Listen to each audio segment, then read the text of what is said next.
Hello, everyone. I'm Karen Stanley, your podcast host of the podcast Envision, Accelerate, Excel.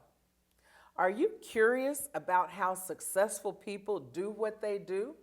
On the Envision, Accelerate, Excel podcast, we endeavor to share the backstory because there's always a backstory. And if you don't know what it takes to get to the top, you're going to have a harder time getting there. But at Envision, Accelerate, Excel, our mission is to inspire people to follow their vision, accelerate their strategy, and excel in their purpose. Now today, I'm so happy to welcome my guest, Lindsey Pattillo, who is the Executive Director of the Association for what many people in Huntsville, Alabama enjoy as one of the premier live, work, play locations. I'm going to let her tell you a little bit more about it later. You got in on the MidCity development. For those who don't know, it's a redevelopment in Huntsville, Alabama that used to be an old mall. And we know that all over the country, malls are out, walkable, dense living with nearby venues and restaurants, entertainment, that's in. Malls are out. Yeah. What was the vision? Was the vision already there when you got there? So I'm born and raised in Huntsville. So I've obviously started going to Madison Square Mall in the early days. It was built in 1985, so it's an important spot for all of us local kids. And I came home from college and when I was living away, and came home for a wedding, and I saw all the development happening in Huntsville. I was really impressed by that. We had Whole Foods, that we were starting, new things were popping up, new kind of creature comforts that I had when I was living in Houston, living in Los Angeles. There were things that were happening here that weren't here when I was growing up. So I asked a few of my friends at the wedding, I said, do y'all know of who's responsible for some of this growth and what's going on? And long story short, got connected with Max Brillier, who is in charge of RCP Company's founder. He's got to know all about the projects because RCP isn't just MidCity. There's a lot of other projects where the Whole Foods is and where Char is, and we also have City Center downtown. So really fantastic projects that were piquing my interest and that have done a lot for our hometown. Definitely. And 9 years later, here I am still helping with this fantastic team of not only MidCity, like in all of our other projects that we have going on. And so now, many. Luckily, I'm only focusing on MidCity because it's such a beast and such a fantastic project. And it's a very long-term project because, the first demolition, I don't know, was how many years ago? Yeah, so the mall wasn't doing well. Right. So it really, at its everybody peak, knew. Yes, at its peak, it was bringing in $8.5 million in sales tax. Right before we raised it, it was bringing in $154,000 in sales tax. I can believe it. The city recognized with its proximity to Cummings Research Park and UAH and Redstone and University Drive that we could not let a mall fail in such an important area. Are you saying that location is important? Yes. And so from an important location in 85, fast forward to the 2000s, and you don't want that location just to be a wasteland. It really would have been a shame. I say that malls were being built in important areas and they were failing in important areas. So it was a big red flag for the city because there would be retail tenants leaving University Drive. Absolutely. And our proximity from Huntsville to Madison, really the breadcrumbs connecting those two towns and our two towns. So it was a critical project to make sure that was going to be successful. And because we had already built Whole Foods, and RCP Companies was involved in that and developed that and recruited Whole Foods, and it was already getting great returns, they said, can you buy them all? And that was Max and Remy and RCP Companies before my time. And they said, excuse me? Yeah. What, Why? Who? What? But it was an idea whose time had come, as they say. So so when did that whole master plan come together? Well, when RCP companies acquired the mall, we ran it for 2 years. Oh. During those 2 years, Urban Design Associates started planning the master plan. And so there's been a lot of iterations of that original master plan, but we're still utilizing all of UDA services to help us really build a village. Well, that it feels good. It definitely feels good. I mean, from the camp, you and I were talking about an outdoor music venue, just a low key, so casual and fun, kind of hot at this time of year, and you're moving that to a new and improved location within MidCity. That's right. And so my question, UDA is really having a lot of influence on Huntsville because aren't they also doing Mill Creek? Yes, they're absolutely incredible, and I always encourage people to follow them, follow their studies, follow their leaders, follow their founders, because they're really pioneers in trying to bring focused development back on the people rather than the car, because that really, no pun intended, took a turn when the car was developed. And we started building for the vehicle and not for the pedestrian. And so it kind of took the soul out of certain developments and projects. And so now we're going back to that pedestrian style of development. Placemaking. Placemaking, I know. And we're lucky on that. We just won, along with UDA, a CNU, Congress of New Urbanism award. It's an international award. And so with Urban Design Associates at the helm, and then us supporting them and everything that we do at MidCity. Implementing. Sounds like you took some great ideas, recalculated where necessary, and I agree, it's an award-winning project. And the city partnership, absolutely. Very good point. Now, see, you're giving me two key success factors, so I have to pause, because one of the first key success factors that you have mentioned is vision and the ability to visualize something that is not yet there and to see something for more than what it is in the present. Because most people driving by just saw an old mall and you knew it was a dinosaur. You knew it was a dinosaur. But the ability to visualize something greater than what you see at the moment, that's the key success factor. That's what leaders have to do.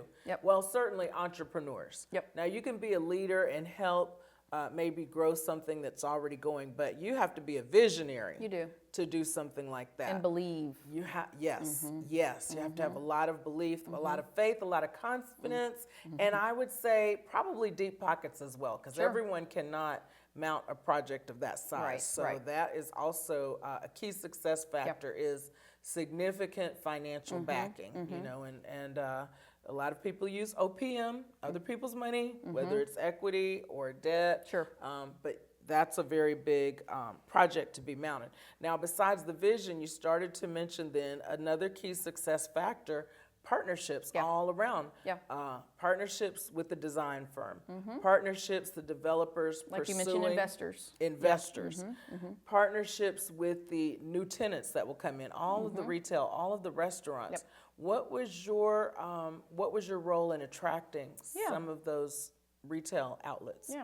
Well, as director of the association, all of our role, it's like a homeowners association for a commercial real estate district. So the building owners pay into the association, and our metrics are dwell time, so how long people are staying at MidCity and how often they are coming. So we do that through music, we do it through placemaking and public art, we do it through events, we do it through buying Adirondack chairs and soccer goals. We do it through so many different ways, like public viewing. There's tons of stuff that we do. The landscaping, First Fridays, fireworks shows in combination with Apollo Coalition, our farmers market. All these layers are reasons why families and people would come and stay. So we're trying not to give them one reason or two reasons, we're trying to give them 6 and 7 and 8 reasons to stick around and hang out. And so that's really what the association does, is that we're a recruitment tool for people wanting to open. So we don't just collect rent and say, thank you, best of luck, see you next month. Keep the pool clean or something like that. It is such an interactive, all hands on deck approach that we have at MidCity, so it stays a sticky place. We don't want people literally just coming for one reason and exiting. We give them a lot of reasons to come and enjoy. Indeed, we just did a photo shoot with our landscaping team because we get endless compliments on our landscaping, and we're giving the credit to the right people because they're doing magic out there, and that's again a partnership with the city of Huntsville. So yeah, our role is really making it an enticing place to be, and then potential investors see that, they see what we're doing, and it brings more traffic, and it gets dwell time, and it gets the numbers that people need to see foot traffic when you want to open a business. Oh yeah. So it all is a cyclical approach. Wow. The more tenants we have, the more dwell time and visitors we have, the more dwell time and visitors we have, the more tenants we have. So it's a powerhouse.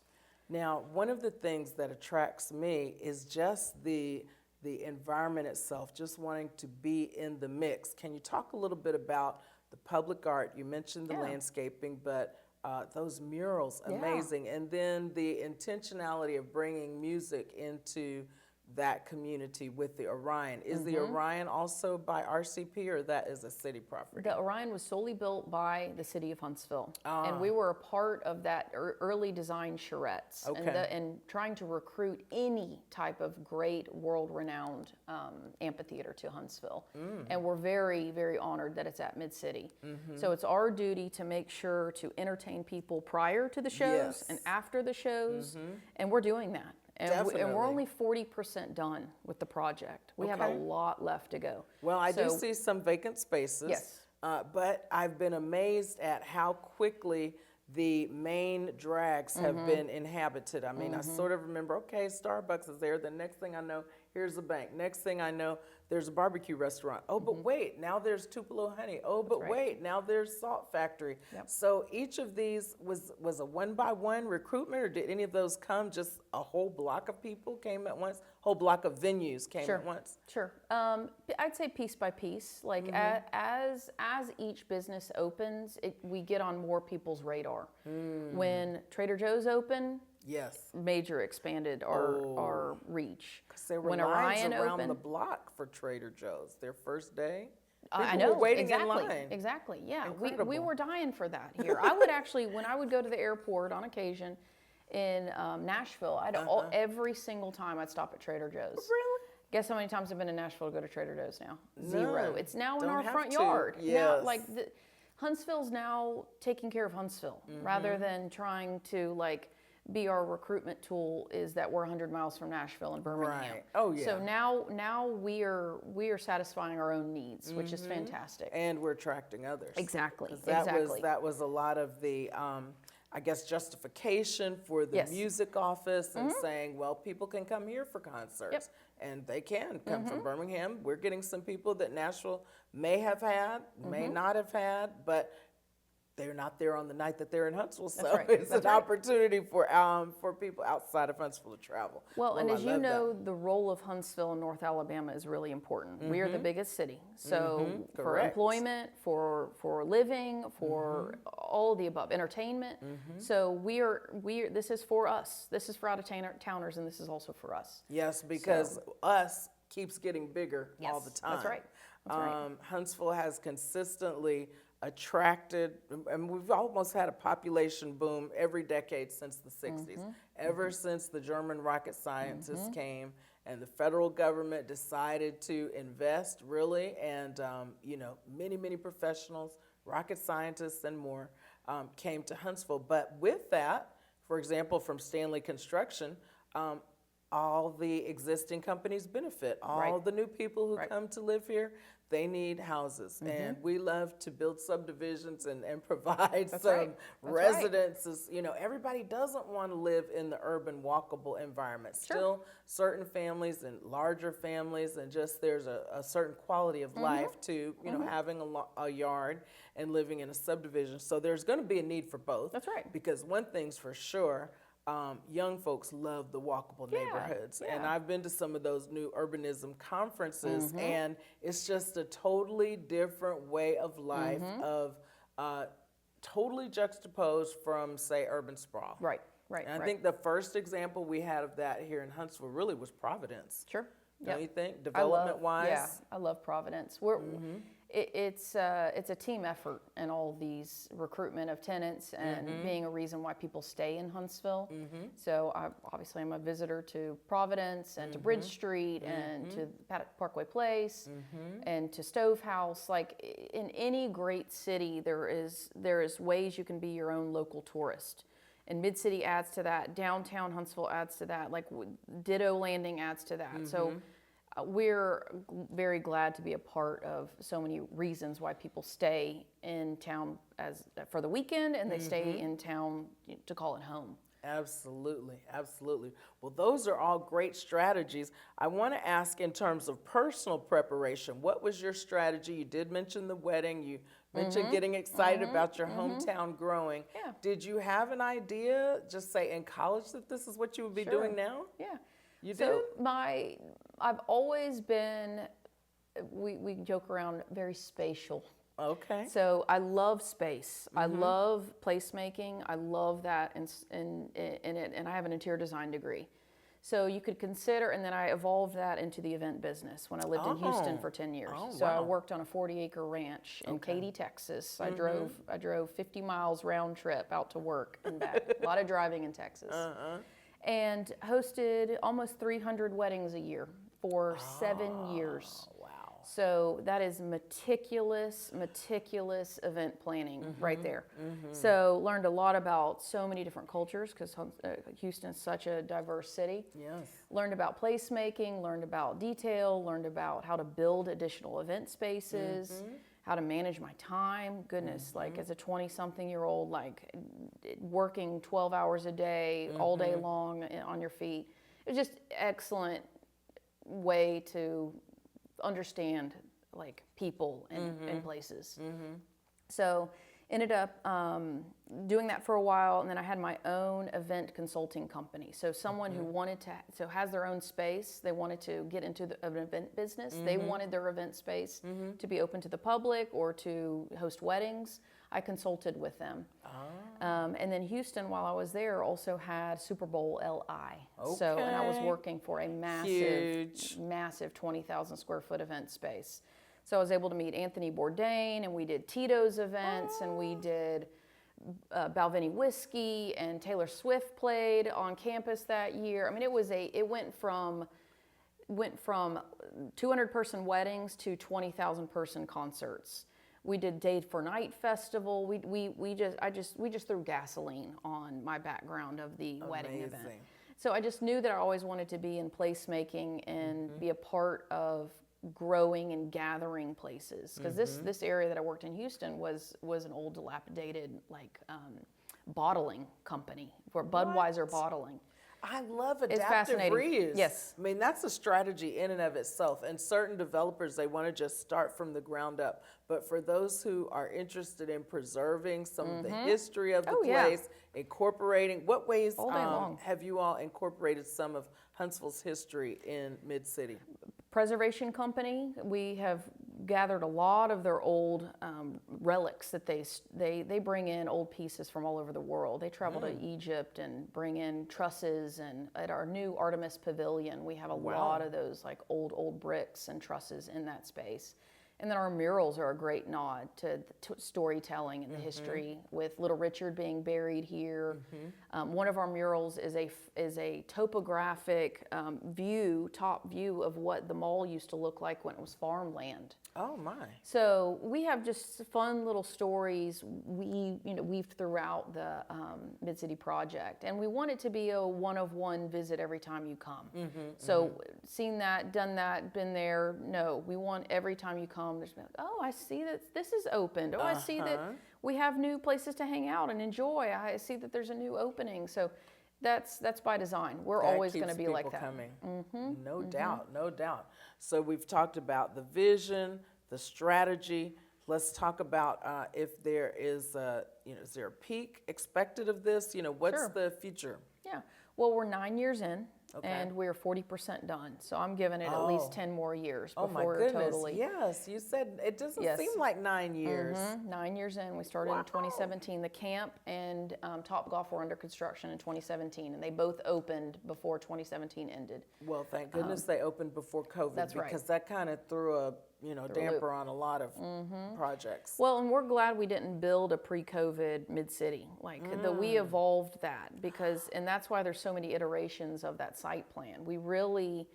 We lucked out in a sense that we built a district post-COVID because the way we live is different, the way we office is different, the way the square footage of our apartments are different in a way, more co-working space.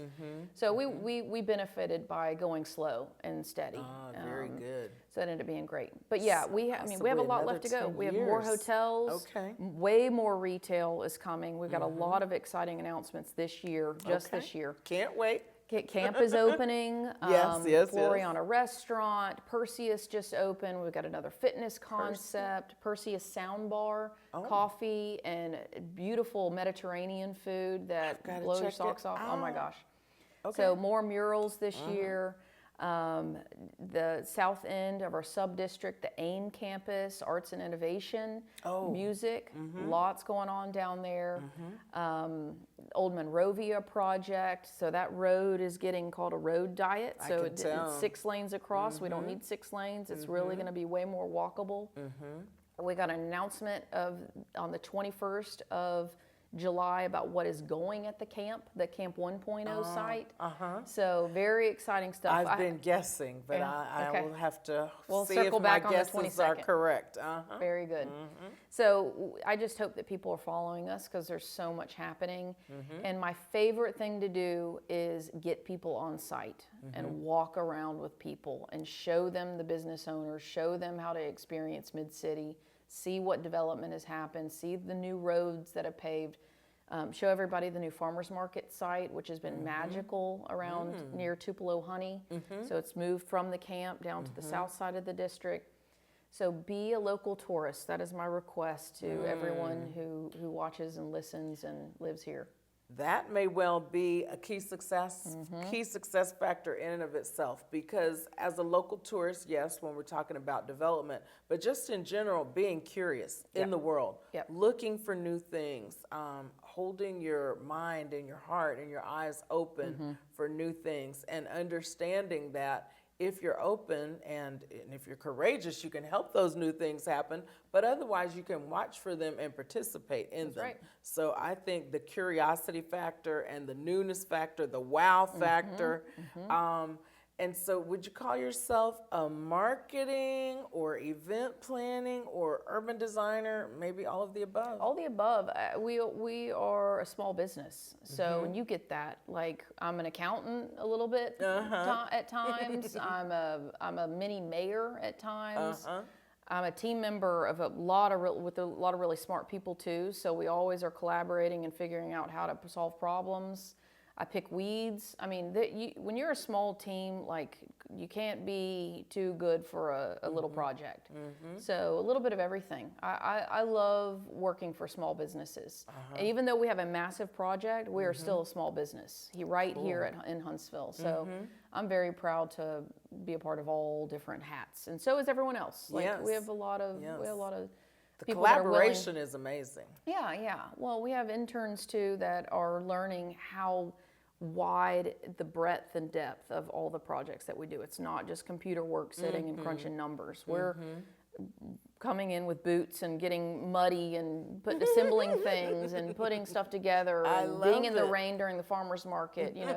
That's the fun stuff. Yes, that's the memory. That's the memory making stuff. Oh my gosh! Now I'm kind of a foodie, so just tell me some of the things that people usually go to purchase at the farmer's market. Oh my gosh. I'd come home, like luckily my daughter's still in a stroller, so it's like a little mini shopping cart, so I'm able to stock it full.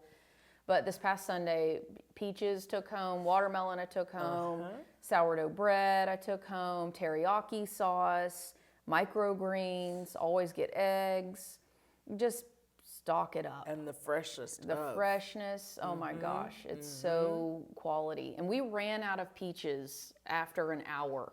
And we had 3 farmers bring thousands and thousands of peaches. So I always suggest people to come early. Early. I see. It's not like the grocery store where there's 10,000 more in the back. Like these are hardworking farmers that are bringing everything they can grow. So my suggestion is for any farmer's market across the globe, go early. Okay, well, kudos to the farmers who are bringing, as they say, farm to table, farm to market, that we can all have a lot fresher and more organic sampling of healthy foods. So we can say that MidCity is in no ways a food desert. It is solving some of the food desert problems in North and West Huntsville, and so we're very proud of that. Well, thank you. Yes. Now, you already answered my next question, which was going to be, what do you love most about being ED? Tell me if I heard you. Sure. You love the problem solving. You love the collaboration. You love your team. Yes. You love being able to attract new team members, or if you call it new investors, new retail spaces. And did I miss anything else? I love catching little glimpses of people really diving into the MidCity experience. I walk around and people are, they don't know who I am. Right. Which is great, because then I can kind of listen in and they're like, I heard someone say, who knew Huntsville was such a vibe? I was like, all right, got to tell the team about that one. It's working. So, I love hearing little glimpses, and families, like we literally assembled a soccer net with soccer balls. Soccer's all the rage right now because of the World Cup. And within, I kid you not, 5 minutes, we've got people down there kicking the soccer ball. So you see like immediate and fulfillment and enjoyment, and people like benefiting from the things that go on at MidCity. So it's so satisfying, and that people are getting out enjoying our district in so many ways. Right. Excellence. So all of this indicates to me that there's some commitment to excellence. There's something that you're trying to repeat the experience. Talk a little bit about, your quality assurance. Sure. Well, we're all very detail-oriented and thorough. So that is one thing. That's one thing about small teams, is that we can help each other out in a tremendous way, and then we also very detail-oriented on how we execute. So I think our commitment to excellence is evident, and I'm very lucky to work with a great team. We're trying to push the envelope too. So I don't think a commitment to excellence means that you stick in, and staying in what you've always done, because you can perfect the same thing over and over again. But we want to push the bounds. And we believe in continuous improvement. So, yeah. Well, and our district is evolving. Like the streets that we're using right now for the farmers market, for instance, weren't paved last year. So we have to evolve what MidCity is. So you can commit to excellence and be evolving at the same time. For sure. So I think that keeps it fresh for all of us that are on the team, that we can kind of experience our own district in different ways. And that's the one thing about the tours that we give, is that we get to be the local tourists. We get to celebrate our district by eating and having nice coffee drinks when we go on these golf cart tours, and so I think excellence is a mindset, and you can definitely accomplish that if you're willing to give it your all. That's right. Well, that is a perfect conclusion to our chat. That excellence is a mindset, and if you give it your all, you can get there. That's right. Thank you so much, Lindsey. So this has been exciting to hear about MidCity, and it just dovetails so perfectly with the whole theme of our podcast, which is Envision, Accelerate, Excel. So I'm Karen Stanley, your host of Envision, Accelerate, Excel. Join us for another episode, and thanks for listening in.